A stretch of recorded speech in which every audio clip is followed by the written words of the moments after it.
વાત આણંદની બોરસદમાં ચૂંટણી તંત્રની ગંભીર બેદરકારી સામે આવી છે। શહેરના જૂના શાક માર્કેટ પાછળ કચરાના ઢગમાં મળ્યા ઈવીએમ યુનિટ। વર્ષ 2018ની ગ્રામ પંચાયત પેટા ચૂંટણીમાં ઉપયોગમાં લેવાયા હતા ઈવીએમ। અમિયાદ ગ્રામ પંચાયતની ચૂંટણીમાં ઉપયોગમાં લેવાયો હતો આ ઈવીએમ મશીન।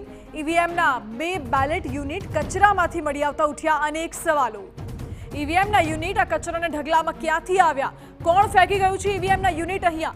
શું આ ઈવીએમ નકામા હતા, બગડી ગયા હતા કે પછી કોઈ ખામી હતી કે જાણી જોઈને ઈવીએમ અહીં ફેંકવામાં આવ્યા છે? તમામ બાબતોને લઈને સવાલો અનેક ઉઠી રહ્યા છે। પરંતુ અત્યારે તો આ દ્રશ્યો જુઓ, બોરસદમાં ચૂંટણી તંત્રની ગંભીર બેદરકારી અહીં જોવા મળી રહી છે। આ તમામ પાસાઓને લઈને પોલીસે વધુ તપાસ હાથ ધરી છે। શહેરના જૂના શાક માર્કેટની પાછળ કચરાના ઢગલામાં ઈવીએમમાં મશીન મળી આવ્યા છે। શું ઈવીએમના મશીન જાણી જોઈને અહીં ફેંકવામાં આવ્યા હતા? સવાલો અનેક ઉઠે છે। અત્યારે તો પોલીસે તપાસ હાથ ધરી છે।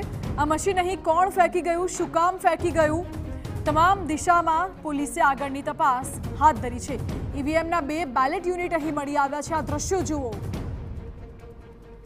વધુ જાણકારી સાથે જોડાયા છે સંવાદદાતા ધર્મેન્દ્ર કપાસી। જી ધર્મેન્દ્ર, ઈવીએમના યુનિટ કચરાના ઢગમાંથી મળી આવ્યા છે। ધર્મેન્દ્ર સાથે ફરી જોડાવાનો પ્રયત્ન કરી રહ્યા છે, પરંતુ હાલ તો આ દ્રશ્યો મહત્વના છે। ચૂંટણી તંત્રની ગંભીર બેદરકારી। હજુ તો હમણાં જ લોકસભાની ચૂંટણી પૂર્ણ થઈ છે અને આટલી મોટી બેદરકારી કેવી રીતે? સવાલો ઉઠી રહ્યા છે। અમિયાદ ગ્રામ પંચાયતના આ દ્રશ્યો, ઈવીએમના 2 બેલેટ યુનિટ કચરાના ઢગલામાંથી મળી આવતા સવાલ ઉઠ્યા।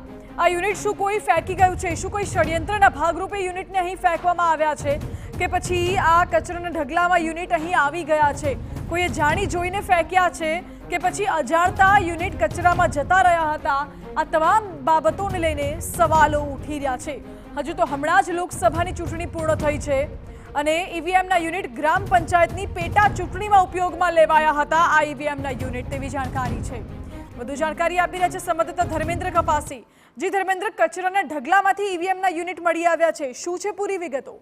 સમગ્ર મામલાની વાત કરવામાં આવે તો 2018ની અંદર જે ગ્રામ પંચાયતની ચૂંટણી યોજાઈ હતી। મહત્વની બાબત એ છે કે બોરસદ શહેરના શાક માર્કેટ પાછળના વિસ્તારમાંથી ઈવીએમ બેલેટના યુનિટ મળી આવે છે। મહત્વની બાબત એ છે કે સ્થાનિક લોકો દ્વારા આ પહેલા તો જોવામાં આવ્યું હતું કે કોઈક ચૂંટણીની અંદર વપરાય હોય તે પ્રકારની ઈવીએમ યુનિટ લાગી રહ્યા છે, જેના કારણે કેટલાક લોકો ઘટના સ્થળે પહોંચ્યા હતા।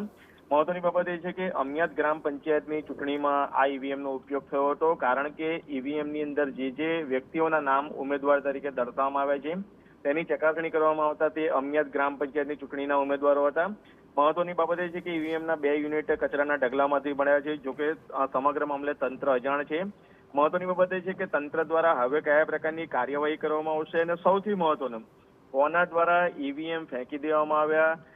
જ્યારે ચૂંટણી પ્રક્રિયા પૂરી થતી હોય છે ત્યાર પછી તમામ પ્રકારની ગણતરીઓ થતી હોય છે, તો આ ઈવીએમની ગણતરી ત્યારે થઈ હતી કે કેમ, અથવા કોની ગંભીર બેદરકારી છે સમગ્ર મામલે, તેની હવે તપાસો થશે। જી ધર્મેન્દ્ર, આભાર આપનો। અમિયાદ ગ્રામ પંચાયતની ચૂંટણીમાં આ ઈવીએમનો ઉપયોગ થયો હતો। જ્યારે પણ કોઈ ચૂંટણી યોજાતી હોય છે ત્યારબાદ તેની મત ગણતરી થતી હોય છે અને પછી ચૂંટણી વિભાગ આ ઈવીએમની જવાબદારી સંભાળતું હોય છે। જો કે અહીં તો ચૂંટણી તંત્રની બેદરકારી જોવા મળી રહી છે અને જેમ કે અમારા સંવાદદાતાએ પણ કહ્યું કે હાલ તો સમગ્ર બાબતે તંત્ર અજાણ હોવાનું કહી રહ્યું છે।